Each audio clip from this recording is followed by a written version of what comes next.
Welcome to another conversation here today. We have the incredible privilege of hanging out with my dear friend, David Baker. He is the president of Giving Design, which means that he helps really large organizations raise millions and millions and millions of dollars. David is also an expert in the planned giving space. He's a former attorney and has just been in the nonprofit consulting space for decades and just knows just a wealth of information. So I wanted David to come on. I wanted him to share his information with you guys. And it is just such an honor to have you here. Welcome, David.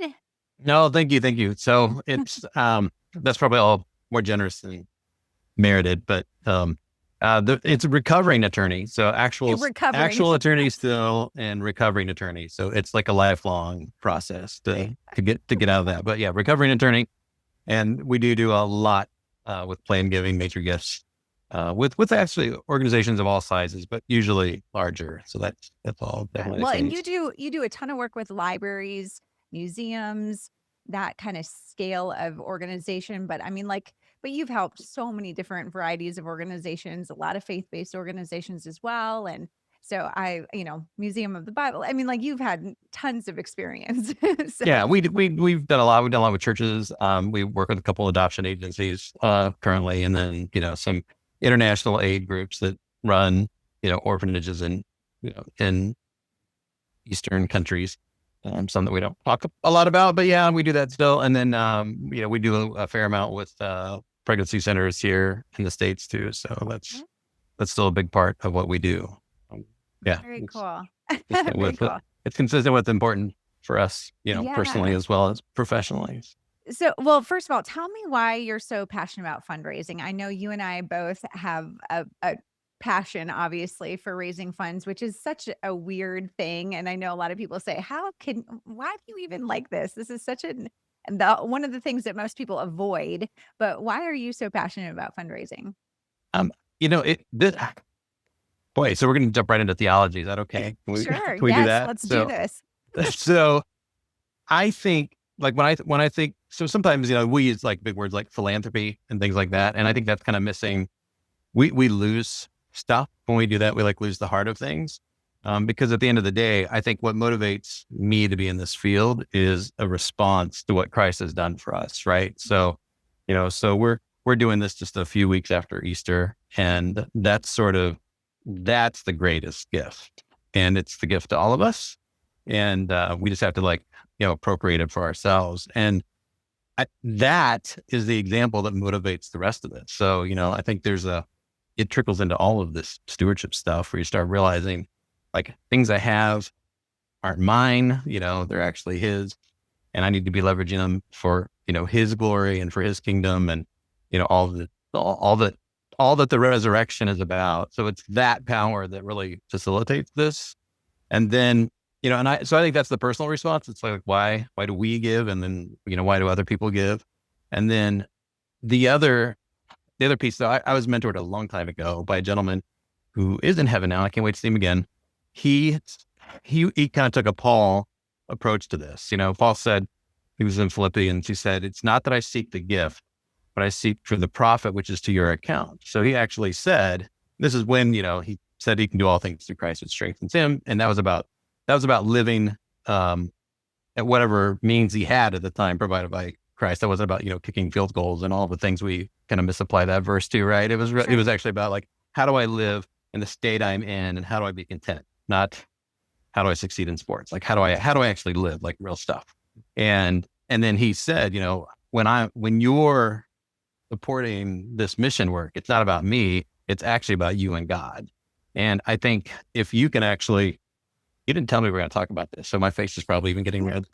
This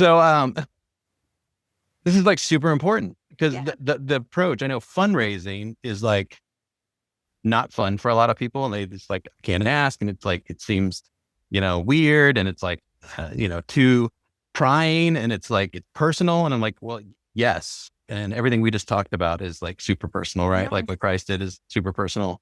Yeah. Our response to that is super personal. And then when we realize that when we're asking somebody to participate, join in a mission, especially in a ministry or missionary context, that's not about you. That's about the eternal outcome, right? And Yeah. that is about them. So it's just like Paul said, it's not that I need the gift, though I need the gift, right? Yeah. I'm working it out myself. I'm going to be content in whatever state I'm in. But when I ask you for the gift, it's not for the gift. It's really for what happens between you and God. Yeah. It's what is on the other side for you. So I'm doing this for you, which Yeah. sounds crazy, but if you can actually understand, that's the theology guy. This theology is, this isn't about any of us. It's not about anybody that's watching, this, this video or any of the other videos. It's not about actually what you go to do, but it is about the outcomes that happen there. And then it's about the relationship of the person who's giving to their creator. So there, boy, that was, That I'm was sorry. good. No, that was good. Well, because I That's think why I that, do this, because it's like so much fun. Let me tell you one more thing. I cut you off. I'm no, sorry, go but ahead. You're good. so recovering lawyer, right? So my daughter, you actually know my daughter, so Yes. Victoria. Yep. So she'll tell people, yeah, my dad's a lawyer, but he uses his powers for good and not for evil. And that's not meant to be offensive to any lawyers that happen to be out there, but but you know what I mean, right? It's not Yes. always the best reputation in Right. in, in the law thing. So, I think that's it, to be able to come alongside people and help promote things that have a kingdom outcome. Yeah. That's sort of a no-brainer. That's like so much more fun for me than like traditional legal practice. And then, Sure. that's the why for Yeah. me. Oh, I Uh, love it. Well, and I so think it's so beautiful, the just in the fact that it isn't it isn't a transaction between you and the mm-mm, person you're talking to. It really is about aligning that person's values, like they already love Jesus. If this is, if we're talking about a faith-based conversation here, but I'm like, they God owns it all already. And now you're just trying to figure out, how can I help you use what God has given to you for his glory? And you get to be, we all get to be a part of that, and it's just right. beautiful. And I think that that's where, once you become, like, for us being career fundraisers, like, this is our profession. If we had to fundraise, and I tell this to my students all the time, I'm like, if I had to fundraise the way that many of you are fundraising, I would not be a fundraiser, because that mental, that I'm taking something from somebody that they don't, something that they don't want to give. I couldn't live with myself. Right. Like, I couldn't Right. sleep at night. But you and I both know that, oh, like, the joy of connecting somebody with a project, with a giving opportunity that can really just change lives, and it's all for God's glory. And anyways, we could go on that forever. So I Yeah. love it. But you have a special gift. Obviously, God, the way that He has taken you on a journey like this, recovering attorney season, of you actually really understanding the law, understanding how people spend their money, just understanding the financial side of things. You really understand that these big gifts, like these individuals that have a lot of money to give, they have to give that money away. Like, they can't just sit on that. So I want to talk on a few things, and regardless of where you guys are at in your fundraising journey, some of you may be raising personal support. Some of you are just getting started with your ministry. So David is going to be talking on, like, not like 101 fundraising or 201 fundraising. Like, he might be at 301, 401, 501. Okay. So I hope that anybody who's listening will be able to just, hey, this stuff that we're talking about, you might have to just put in your pocket for a minute, because all we want you to hear here is that there is so much money. There is so much money sitting out there that is just waiting for you. And you are just going to walk into a whole different group and a whole different conversation with donors when you get to that level. So David, having conversations with these wealthier donors, he's talking a different language than I would be talking to somebody who's raising personal support. So I hope that you guys can hear that. So we're going to talk about maybe give you some new terminology today. So, and one of those that I want to start with, David, is the word, just the term planned giving. So can you debunk it? Could you explain it? Could you tell people what is planned giving and why should they know what it is? Yeah, that's actually, that's a great place to start, because it is like this term we hear, like planned giving. You're like, well, that's for like those people, right? So like, it's like you automatically think like well, there's got to be a yacht involved in that. So that's not for me. And that's not for my donors. Like that's like something that's like over there. And it's like the rich folk are doing this thing. And it's just not the case. Right. So like planned giving, like that idea, just to sort of bring it down, like it actually can apply to everybody, sort of at every station in life. And it really is just any gift that requires like consideration or thinking, like beyond warm fuzzies. Right. So like if there's any just planning actually that had to go into it, like any like thinking about station in life, about like, like the next generation, about kids, about things you're passionate about wealth transfer, about all these different things, about tax planning, anything that got that angle to it, that's it. If it's like more than just this moved my heart, though that's a piece of it. We just talked about that, right? Like that's square one. But then square two is as a steward, how do we leverage this the most? There's, and again, more theology. So just go back and think about parable of the talents. Like we're not supposed to just not know and not put things to the best use, right? So like we have to actually engage in figuring these things out. So, sometimes planned giving is also thought of as like this deferred thing. And we'll talk today. Hopefully we'll get through at least 4 simple things. I wanted this to be Yeah. kind of like an on-ramp for folks. And hopefully it won't be, like way above. It'll just be like, this is real. Yeah. So the things we're not going to talk about, like we're not going to talk about charitable trusts. Like that's like, like who cares? We're not going to talk about charitable trusts.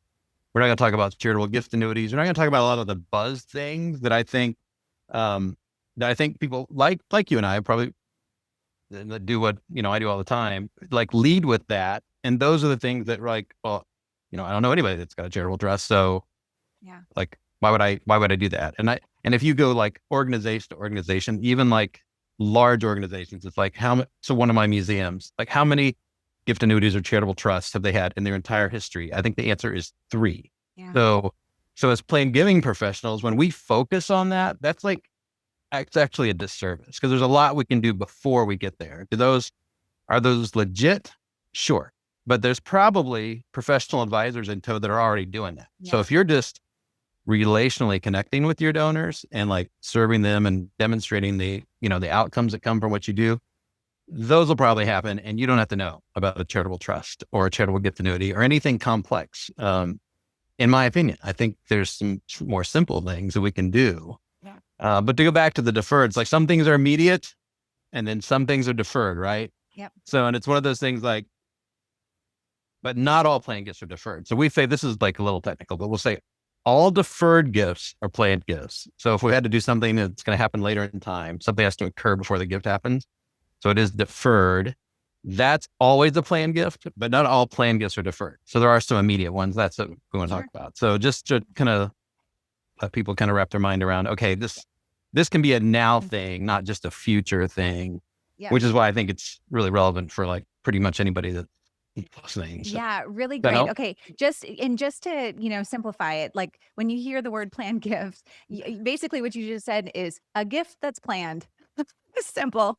Right. I'm breaking Super all the rules, simple. right? Don't define it with its own word, right? But Exactly. Yeah. But it's planned though. And that's what you're trying to say here is that it's not just you saw a homeless person on the street, you pulled out a couple bucks and you gave it to them. That's not, you didn't plan that. That is not a plan. right. If that was I saw a need, I threw some money in the bucket when, I was at church service and I just dropped some money in there for whatever love offering they were doing. Right. This is not a planned gift. So we are talking about, long term or, something that is actually planned for them to give to you over the course of their life. And so, all right, continue on. So tell us, what are the 4 things that we need to know? Okay, these are the 4 things. Like, and these are gift vehicles, right? These are like things people can do. And we'll talk about 2 that are deferred. So again, deferred just means we're going to do the planning now. We may have to do some documents, may have to do something now. And the gift part, like when there's actual benefit to the missionary, to the charity, to the ministry, is later, right? Like something has to happen before it happens. And then we'll do 2 that are immediate, meaning we'll do it right now, but it still took some planning, thinking, a little bit of work. And the first is pretty simple. It's really just bequests. And that's just gifts that come through somebody's will or trust. And it's like the simplest of deferred planned gifts is bequest. And it's just people can give a lump sum through, their will or their trust. They can give a specific asset. It doesn't have to be cash or a portfolio. It could be, a vacation home. It could be any number of things. Or it can be a percentage, of their net estate, or, after like families taken care of and, all the debts are paid and all that, then it can just be a percentage of that. And those things can be conditional or unconditional. You can actually put it in your will. And if there's certain factors in your family or in your business, then it won't happen. Or if those conditions are met, then it will happen. So, a lot of flexibility in planning, but all of those things require, the donor to know kind of, okay, here's what I got. Here's how it's going to transfer, at our death. And then here's how we're going to involve this ministry or missionary organization that's been really close to our heart and that we felt led to support. And we want to do it in a meaningful way here. And it may be that they've supported all along. And this is just sort of like the capstone, right? It's like, we've been supporting you monthly. And now we want to make sure we do this because we want to do our part after we're here, after we're not here. So that's like the most simple thing. And it's one of those, like, everybody needs to do it, right? We all need to be planning. So everybody at least needs a will, not just the wealthy folks who need, complicated tax planning trusts. Like, everybody needs a will and everybody can do this. Yeah. So And I think that word bequest as well, just like planned giving, bequest, people are like, what is that? That seems so overwhelming. But all you're saying is, once again, a bequest is putting you in their will or trust, so at the end of their life, they can continue to give to your ministry and give, beyond their years. And David, could you just explain real quick with a bequest, how complicated is it to set up a bequest or to get somebody to say yes to a bequest? it's actually not that hard. I mean, they have to like do the work of having the will, but the language part is super simple. It's literally, it can be like, let's just use the percentage example, because sometimes, especially folks that have been supporting missionaries, they may be the type of folks that also like tithes. So they have like this idea of a 10% type thing, maybe even. So you could actually say that I give 10% of my net estate to, Joe and Sally missionaries that we've supported for our life, whatever the mission board name is, whatever the org is. And it's that simple as far as the language that's there. Now, do they have to like run to a lawyer? This is like the downside, right? Lawyers are the downside. To this, right? They have to do that. Maybe, but then, there's some great online things now, like, so freewill.com, they're friends of ours. So it's like a free shout out to freewill.com. Yeah. It's what it says. Like, so you can actually go do a will for free there. So if Awesome. you could actually direct your donors there. You could say, hey, there's this organization online called freewill.com. It literally is free to you.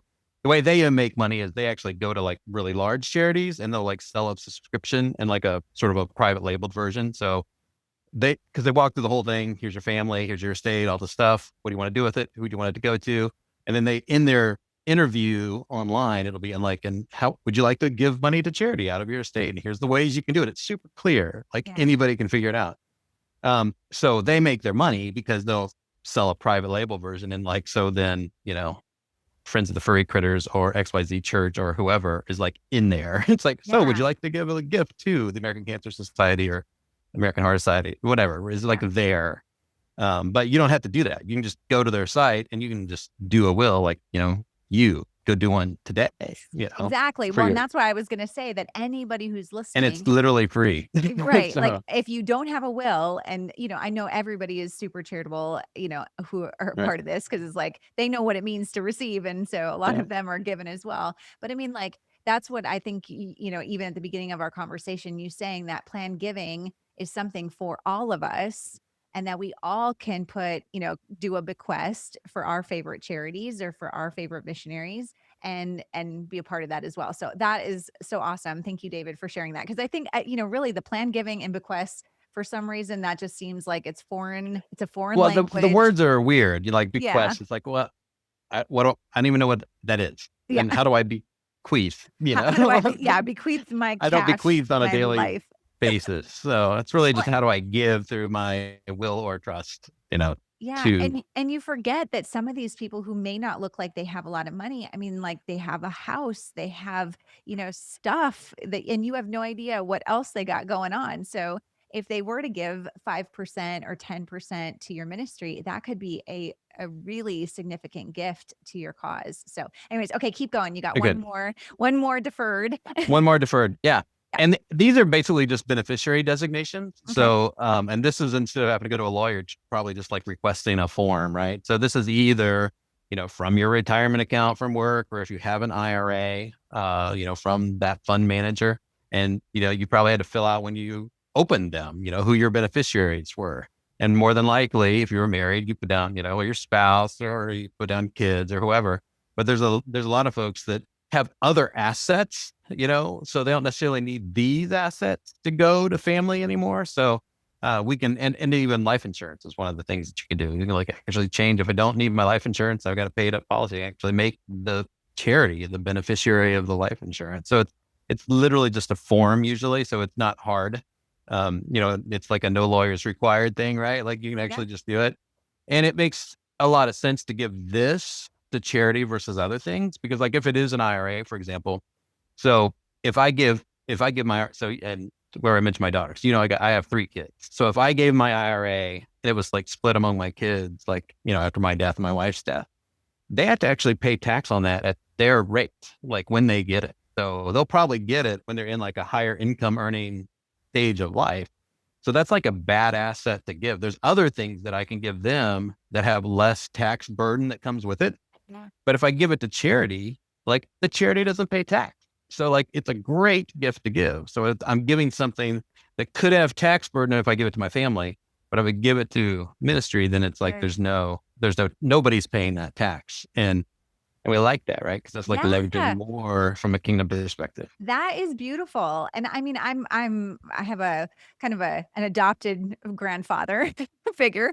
And I mean, his wife has passed, and we were talking about all this stuff that he had going on, and it's like, yeah, he's looking at all of his different assets, and there are plenty of causes that he cares about. And so it's like, yeah, what's the wisest decision of how do I take care of, my family, but then how can I also help my favorite charities as well? So this is really beautiful. Thank you for sharing that, David, because yeah, I don't think that a lot of people process how, hey, this is just a conversation that you can have with somebody Yeah. about this may be the best option for them to give and give significantly at the end of their life.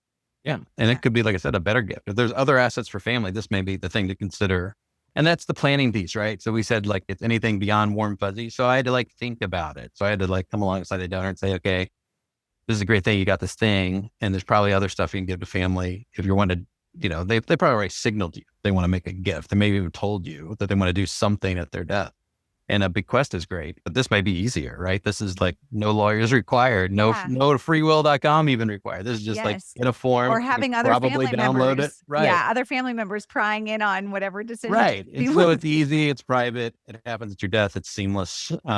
It's simple. So, and it doesn't impact cash flow, because sometimes the donors we're working with are kind of in, especially if they're older, they may be kind of in a fixed income stage of life, and they are giving you whatever monthly support they can do, and they can't do any more, but they may want to do more. And this is one of the ways to do that. This doesn't impact their cash flow. They can continue supporting you at whatever level they are now.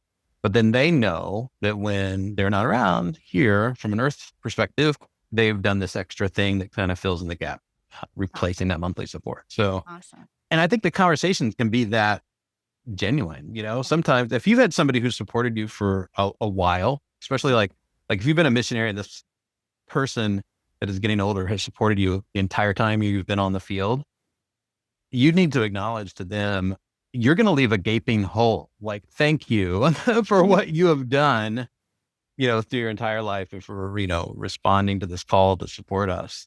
But if there's any way we can help you with some of these other things so that there's a gift, later out of your estate, we would love to explore that with you, just because we're going to miss you, but with this piece of you is also going to be like this, Yeah. I I we'll always feel it. I always love like that this is really an easy, natural conversation to have, especially like you said, if somebody's been with you for a long time or they're getting up in age, if they're giving to your ministry and all of a sudden you're like, okay, they're a 70, 80. Like, I mean, maybe they came on later in life and you do have to just naturally have these conversations to say, have you thought about what you want to do in the years to come, or, after, you're gone. Have you talked to your family members about the causes that you want to Yeah. continue to support? And so I've had these conversations many times. I know you have too, but it just, when you love a donor and when you really have done life with them, this is just a natural. I mean, I talked to my mom about her retirement. What is she going to do? And it's like, and Right. it's just safe. Like you create a safe space for people to feel really comfortable talking about their finances and their giving. Yeah. So Well, if you've done rightly with folks along the way, as far as like from a stewardship, donor stewardship perspective, like you have thanked them genuinely and kept them informed along the way. And you've tried to get to know them as a person, and you've been empathetic to like whatever's going on in their life, all that genuine, true relationship stuff that goes way beyond transactions, then these conversations aren't as awkward. It's like, if I don't know somebody, I'm like, do you want me to talk about like what happens when they our die? I'm like, will. well, no, like I actually expect you to have done this other stuff first so that there's, some degree of relationship. But I've seen this go fast when somebody starts giving Yeah. a lot of money, where they're like, okay, I had one donor who gave like 25, then 60, then 100 grand, then he bought a building, and then he bought, it was just like, okay, like he loves this cause. Like this is his favorite charity. He's shifting all of his money to come into this one organization. Yeah. He is mentally preparing for his legacy. And so Yeah. this is natural. We've been watching this progression, and it's happening fast because he's old. Yeah. Well, and then there's also some credibility, right? It's like, I'm looking out for you, I'm trying to help you with this process. And it's, to the extent that you're trying to do something here, let me help you do that. And let me show you that I am not going to say, what, like when they say, could you help me do this, beneficiary designation thing, or, can I do a bequest? Like, part of you in just this, again, trying to demystify the plain giving thing. We just don't want you to say like, what, like, oh, what is the wrong response? No. It's like, yes, we can help you, or somebody that we Yes, know can I will help you. connect you. I will connect you to We've David, got who can tell a you how to network do this that'll properly. completely help you do this. And it's going to be about whatever you're being directed to do, not, it has nothing to do with what we want them to do or even what you want them to do. It's like, what Perfect. are they being led to do? How do we help them do that? So Perfect. I love it. Okay, now that's the tell us deal. the two other All things that right. Yeah, you these are the do. Yeah. immediate things. Yes. So this one, I mean, we just like scary names for things, right? Yeah.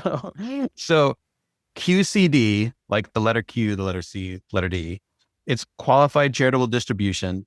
That's like the dumb IRS word, right? So that's like Yep. ridiculous. We probably know these like in like regular folk talk as IRA rollovers. So this is when somebody who is older can actually say, I'm old enough that I have to take this IRA distribution every year, but that creates a tax problem for me. I actually don't need it, but I love this, organization over here, or this ministry. So IRA administrator, don't give it to me, because if you give it to me, I have to pay tax on it. Give it directly to them.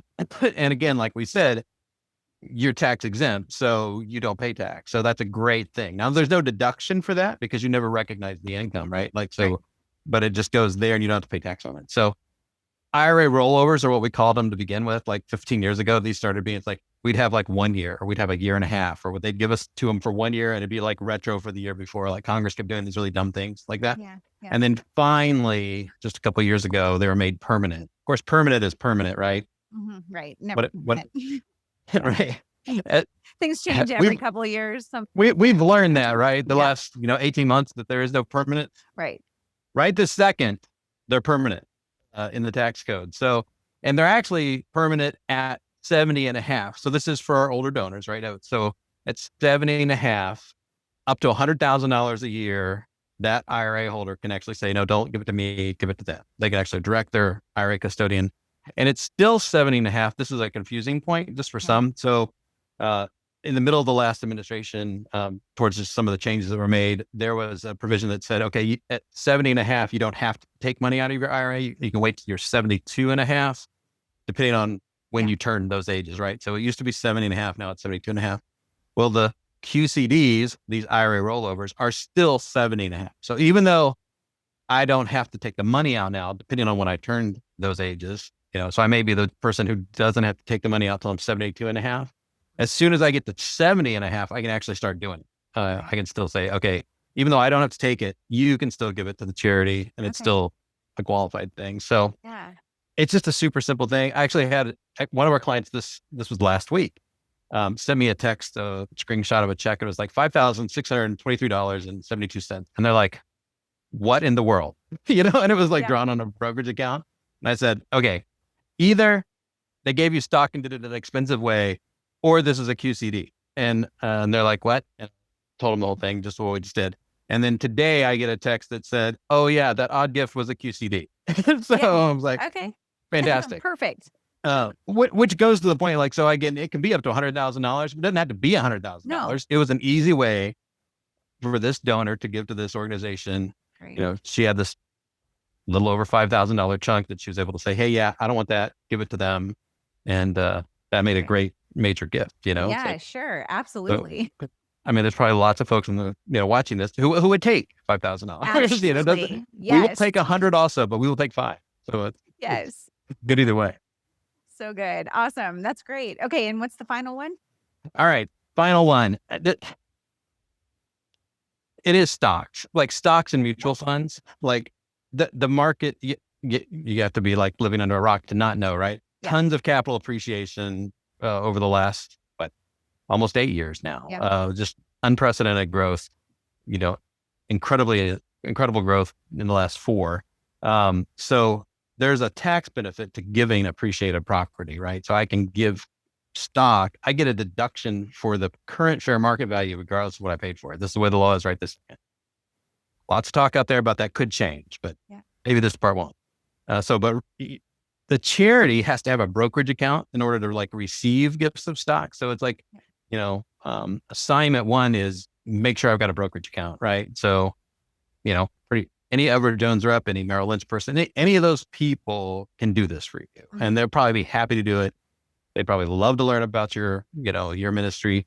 And that way it's sitting there. You've got all the numbers of the account. So as you educated your donors about these opportunities, if they want to give you a gift of stock, they can actually do it because it's a really good deal for them. They have this much money in the stock. It's worth this much money. They get a deduction for this. It only costs them this. Yeah. And then they actually, normally, if they just like sold it on the market, they'd pay tax on that gain difference, give it to you. No gain, nobody pays that. So Yeah.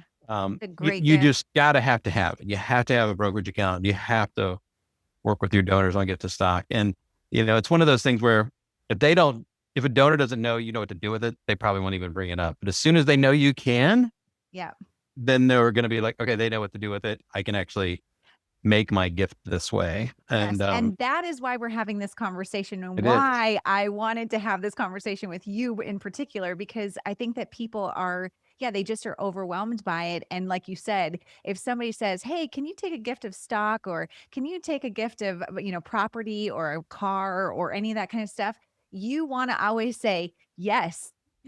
Right. The answer is always yes. And if you don't know in that moment what to do, then you reach out to us and we will help you. But in the meantime, you just gave them the exact thing to do, is that you just have to have a conversation with basically a retirement kind of company, and, I work a lot with the Assemblies of God and some of those other ministries, and they have their own AG Financial Services. Like there's lots of, if you work under a denomination, they tend to have a recommended brokerage account that they're already working in. So if you're like, I don't know what to do, call your sending organization. I was like, there is more than likely it already there. Right? That's what I mean, is that it's like, I don't want anyone to feel overwhelmed by this conversation, just to say, hey, just have a brief conversation. If somebody wants to give a bequest, if they want to give something to us for planned giving, do we have the ability to take that gift, and where would we put it if they, and just start having those conversations. But anyways, what's the language I need to give somebody for a will? And then what is the form? Do you have the form for the brokerage account? So I can say, here's the stock instructions. It's usually just super simple. You just hand it to somebody. You email them a form, and then it's like, and that was exactly magic. it. On the form that, I was having people fill out to give a gift, I just had the person who ran who handled that stuff. I just had the guy's name and his phone number. And so it was like, if you want to make a gift, call this guy and he will work out all the details for you to shift that money over to us. And it was just easy. But thank you. Like this is so valuable. Like, I hope that you guys can hear these 4 areas, because, and hopefully David has debunked the major language here, barrier that I think a lot of people have with fundraising terminology. So, but as people are getting into this more and more, I mean, like, what do you recommend, just as far as advice to just get started in, in working in this space? I mean, part of it is it's like how do we learn more ourselves, right? And then how do we educate our donors? So like we write a lot, our firm does for plan giving things, just like real simple, like not complex things, not with like gift calculations, just like, hey, did you know you could do this thing? And like, here's the benefit, and here's who this is good for. Like really simple, So people Mhm. will read it and they'll be like, oh yeah, I'm that, and oh yeah, that would be benefit for me, or no, that bad thing is bad for me, so it's not for me, and just to do that, just include that in your, in your emails or in your updates so that folks know that, hey, there's this tool for giving out there. If you ever want to know more about it, we can connect you with somebody. So it's like saying, here's stuff that's out there. And then making sure, you just need to keep learning a little bit yourself, right? Like, it's how do we learn a little bit more each year? How do we pay attention to what's new? And, part of what we try to do is make sure all of our clients know that stuff. So, we try to say this. Well, here, can we do one more real quick? Just Yeah, real quick. yeah. Okay. Yes. So CARES Act, there was a lot Yes. of Yes, I charitable was stuff in hoping. CARES Act. Yeah. So in addition to like, all of the loans and all that, we're not gonna talk about any of that. There's tons of stuff out there. But as far as like what was done in the CARES Act and then what's continued for 21, Yeah. two things. Like one thing got fixed and then one thing got extended. And so the extended thing, so we didn't talk about cash, right? So cash is that's usually where people start. They just like give you cash. They write a check, they use their credit card, debit card, and that's the gift. And as a plan giving guy, I'm like, okay, cash is expensive to give compared to these other things, right? Where I'm like washing away capital gain, like Yeah. nobody pays that, or I paid this amount for something that's worth this amount. Like that's all kind of leveraged stuff. But cash, I can normally as a person give up to 60% of my adjusted gross income. And so last year, it was 100%. I could actually give 100% of my income, and don't just like laugh at that, right? Don't say, well, I could never do that. So who would ever do that? Like, trust me, there are people out there that did it last year. And then the good news is it's been extended through the end of 2021. So if you have donors who make money they don't need, and like you said at the beginning, that it's out there, those people are out there. Again, don't let yourself disqualify you from thinking about this. They can actually give up to 100% of their adjusted gross income and basically deduct it all. So those are for itemizing people. There's less and less itemizing people. So these are probably wealthier people, but they can actually do that up to 100% of their adjusted gross income through the end of this year. I doubt that gets extended again. Could it? Maybe. Yeah. And then the thing that got fixed, and I'll explain the fix. So so there's less people that itemize now, right? Because in the past administration, there's lots of changes to the tax code, and all the deductions kind of got washed away, and everybody got bigger kind of deductions that they could take just as of right. Well, so not many people are itemizing, but in the CARES Act, we could do $300, sort of like we call it above the line. So like, even though we don't itemize, I could still deduct $300. And the fixing part is that was like per tax return. So if a couple filed a joint return, it was still just $300, not $600. Yeah. And then now for this year, even on a joint return, you can actually do 6 instead of 3. So again, for this year, $600 for a couple, $300 per person, cash gifts, deductible, even if you don't itemize. So you definitely want to, let your donors know they can do that, because like So everybody gets a tax benefit for giving that 300 or 600 for a couple. So, yeah, and obviously we're talking about those who live in the United States. I know for anybody who's right, outside of right. that area, So you this is probably have all US, different. IRS, Yes, crazy. and the CARES Act, specifically came out of the COVID-19 Yep. situation. So this was all, benefits to 501(c)(3) nonprofits and also to That the are domestic in the United States based. right. So if they're based in the US, so this CARES Act, concept, just so everybody knows, is Right, specific to the US. right. But what you just said, like that somebody can actually deduct 100%, like that is not normal. Like, and Right, so right. somebody who does, a husband and wife, where maybe one of their incomes is just, hey, we normally use this money for vacations, or we normally use this money, for charity because we can. those guys are going to have all that disposable income to be given to the charity of their choice. So, real quick, David, you mentioned just tacking this on at the bottom of an email, or just educating your donors by making sure that you communicate these updates to them. Would you recommend that the email or newsletter, whatever, is the best way to share this information? I think that's where you start, right? Because that lets people know that you're aware, because they may know, they may not know. It's like Yeah. sometimes they'll read, well, we know, like, whatever, people that do have massive budgets. We know the Boy Scouts do this. We know whoever does this, but they may not know that you could. So Yes.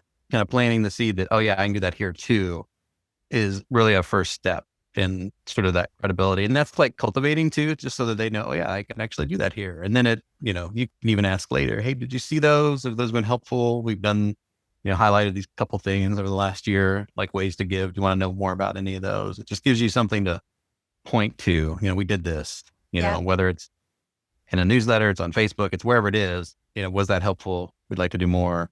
We'd like to answer Mm. questions you have. So it just gives you a reason to talk about it. Yeah, so good. I was just going to recommend that, for those who follow us on Fully Funded Academy, we do recommend more frequent communication by email. You as working with larger organizations, and that they're really great about communicating. I do find that our ministries and our missionaries have a tendency to communicate less frequently and dump a lot of information in short bursts of newsletters or that. And so we're trying to really encourage people to communicate more frequently so that you can drop these nuggets of information, and it shows up in their inbox more frequently. But just as a tip for you guys, so a lot of times I tell our people, just at the bottom of the email, write your email, and then at the bottom just say, looking for giving information, click here. Or, Yeah. did you know, question mark? And then have the CARES Act, Right. It doesn't have to be a gigantic thing. It can literally be just a reference. So, exactly. And same thing with the bequests, planned giving, all these things that we talked about. Did you know that you can give a gift through your IRA to whatever the name of your ministry? I think that just planting those seeds, people will be like, oh, I didn't know that. I should reach out and find out what that means. yeah. So just whatever you heard from David here today, know that plant that seed in your email communication or however you're communicating with your donor base, and let them know, hey, have you thought about giving a planned gift? Have you ever thought about putting name of charity in your will or trust? So, and then that Right. just allows people to have the conversation. So I love that. But okay, David, we have to wrap up because this is so Okay. much good Sorry. information. No, it's good. And thank you. I mean, thank you so much. I just I cannot help. You taught me a bunch of stuff too, because I'm like, all these things are, that they're available, that they're out there, but I think that we forget to actually educate people on them. And then also that times are always changing, like the laws and the rules and everything is Mhm. evolving. So just for people to stay up on top of what they can do. So I know, like, you as a career, you do these larger campaigns and you work with people. So I want to make sure that if somebody is in a position where they're like, hey, we really need somebody like a David, in our Rolodex. We need somebody like him who's working on these larger campaigns, and I can have a conversation with somebody who can kind of speak that lawyer talk, or can, maybe work with some of our larger donors. What's the best way for somebody to reach out to you to find out more information about Giving Design, and maybe have a conversation with you? Yeah. Givingdesign.com is the best way. So there's a contact form there and phone numbers and all. So Mhm. givingdesign.com. Pretty much anything that's on the internet that says Giving Design is probably us. So, Okay. And um, you, besides doing these larger campaigns, you guys also do a lot of stuff with databases and helping people get set up on that. Would you mind just sharing a little bit about what, yeah. what you guys do Yeah. there? I have a Salesforce team. So we do Salesforce. Salesforce does actually give away 10 seat license. So 10 user IDs to charities to start out. And to start out means like once you're gigantic and, lots and lots of data, then they start charging a little bit, but that's like years down the road. So 10 seats. But it doesn't like kind of work out of the box. We implement it for folks. We work on their online giving.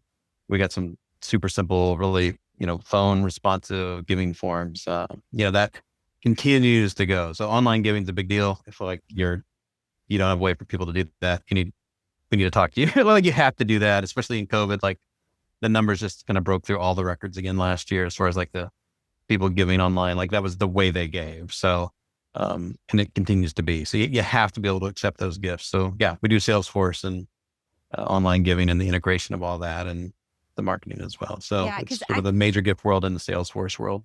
yeah, and a lot of people, they've gotten their database stuff lined up, and I have talked about David many, many times, so I'm just so glad that I get to introduce you to the crew because I think that it's important that people know that there are people like you that are out there that are helping to modify and really customize your database programs to best fit your organization, to Yeah. best fit you.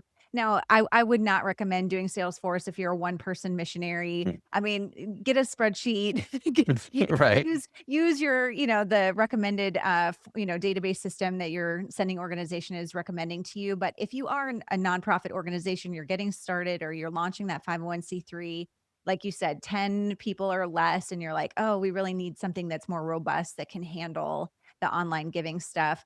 Yeah, I definitely would recommend reaching out to David and his team for that. So, David, before we wrap here, do you have any parting advice for somebody who is, maybe stepping out into this space or trying to take their fundraising to the next level? What would you recommend for them to just really get going?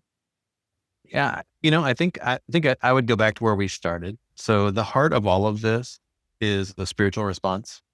And it's like, our donors are all at different places, so they're not always there, right? It's not always that. But if you can approach this in your mind, it doesn't mean you're going to be overtly saying any of these words, right? But like in your mind, kind of like the pep talk you're giving yourself is, I'm actually doing this because there's a crown for them, right? Like there's a crown for them if they do this. And it isn't about me.